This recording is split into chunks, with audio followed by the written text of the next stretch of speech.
Bismillahirrahmanirrahim. Assalamualaikum warahmatullahi wabarakatuh. Selamat pagi anak-anakku sekalian yang soleh dan soleha. Apa kabarnya hari ini? Apakah sehat semua? Alhamdulillah. Semoga kita selalu dalam lindungan Allah dan selalu sehat. Baik, anak-anakku sekalian, di sini pertemuan pada pagi hari ini, Ibu akan menjelaskan atau kita akan membahas tentang judul materi, yaitu meyakini kitab-kitab Allah Subhanahu wa Ta'ala menjadikan generasi pencinta Al-Quran. Baik anak-anakku sekalian, sebelum kita melakukan aktivitas belajar, sebaiknya kita berdoa terlebih dahulu. Ayo kita berdoa sama-sama. Bismillahirrahmanirrahim. Rabbi tubillahi rabba wabil islami dina wabil muhammadin nabiyya wa rasula. Rabbi zikni ilma warjukni fahma. Amin. Baik, semoga dengan kita berdoa, kita mendapatkan keberkahan dan mendapatkan ilmu yang bermanfaat. Baik anak-anakku sekalian, di kesempatan pagi hari ini, kita akan membahas tentang pengertian iman kepada kitab-kitab Allah. Dapat dijelaskan bahwasanya iman secara bahasa berarti pengakuan al-iqra yang melahirkan sifat menerima al-qabul dan tunduk al-ijian.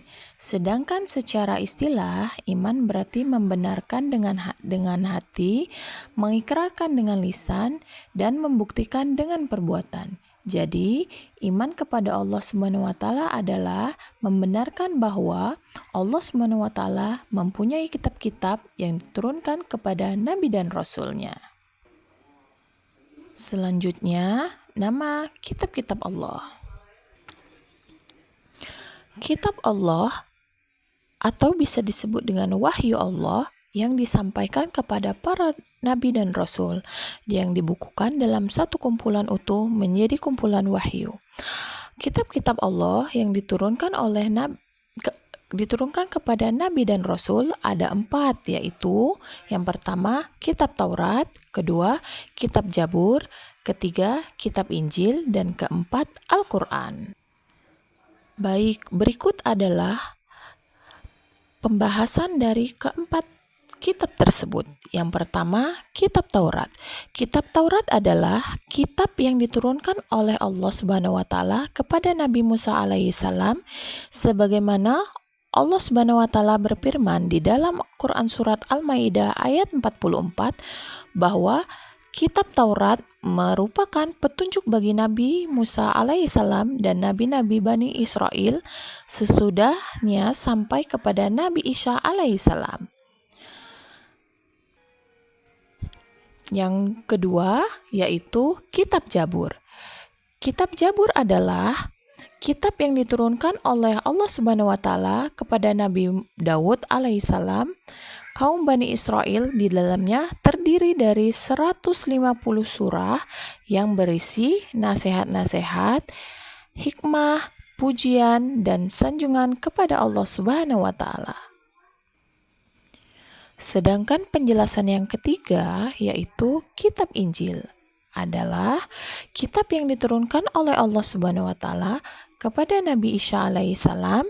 Di dalamnya merupakan penyempurnaan isi Taurat yang mengandung nilai-nilai yang dapat menyelamatkan umatnya dari kesesatan dalam akidah dan amal perbuatan. Kemudian kitab Injil juga berisi petunjuk dan pengajaran baru. Salah satunya adalah ajaran memberitahukan bahwa akan muncul seorang nabi yang mempunyai sifat-sifat mulia. Syariatnya lebih sempurna dan bersifat universal atau menyeluruh, tidak terbatas oleh waktu dan tempat. Dia adalah nabi penutup dan Rasul terakhir, yaitu Nabi Muhammad SAW. Kitab yang keempat yaitu Kitab Al-Quran. Al-Quran merupakan wahyu Allah yang diturunkan kepada Nabi Muhammad SAW, dan Al-Quran merupakan wahyu Allah terakhir yang membawa kebenaran, mencakup isi dan membenarkan kitab-kitab sebelumnya. Nah, itu tadi penjelasan keempat kitab Allah. Semoga kalian bisa memahaminya ya. Selanjutnya yang akan kita bahas adalah suhuf. Selain kitab suci yang diturunkan oleh Allah Subhanahu wa taala kepada Rasulnya, ada juga yang disebut dengan suhuf. Suhuf adalah wahyu Allah yang disampaikan kepada para rasul tetapi masih berbentuk lembaran-lembaran yang terpisah. Nabi yang menerima suhuf adalah Nabi Adam alaihissalam menerima 10 suhuf. Nabi Ibrahim alaihissalam menerima 30 suhuf. Nabi Syed alaihissalam menerima 50 suhuf. Sedangkan Nabi Musa alaihissalam menerima 10 suhuf sebelum diturunkannya kitab Taurat. Dapat dijelaskan bahwasanya suhuf berupa lembaran-lembaran ini sudah hilang dan tidak diketahui isinya. Namun, sebagian isi suhuf itu ada yang diberitakan dalam Al-Quran dan hadis.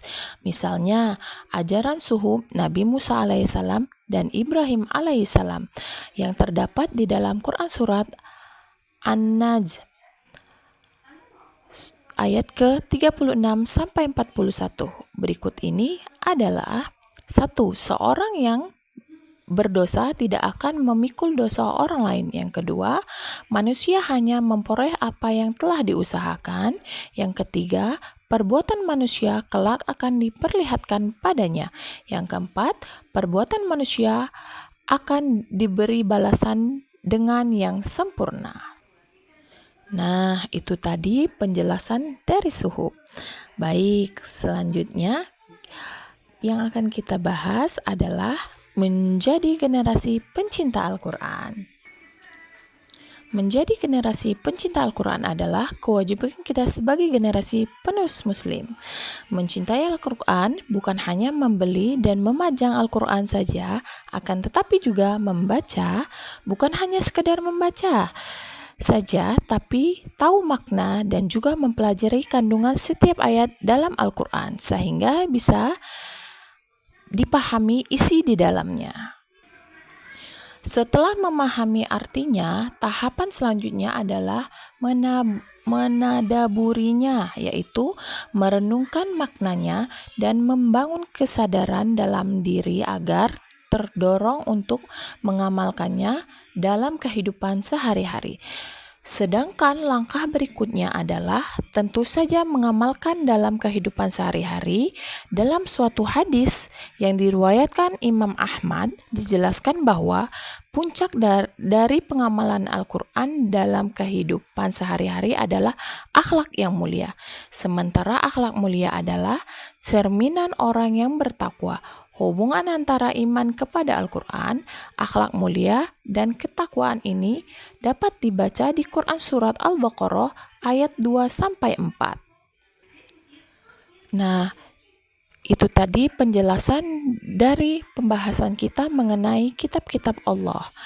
Semoga dengan adanya pembelajaran kita pada hari ini menjadikan anak-anak ibu ini anak yang soleh dan soleha, pencinta Al-Quran dan selalu membaca Al-Quran dan menghayati makna dan mengamalkan dalam kehidupannya.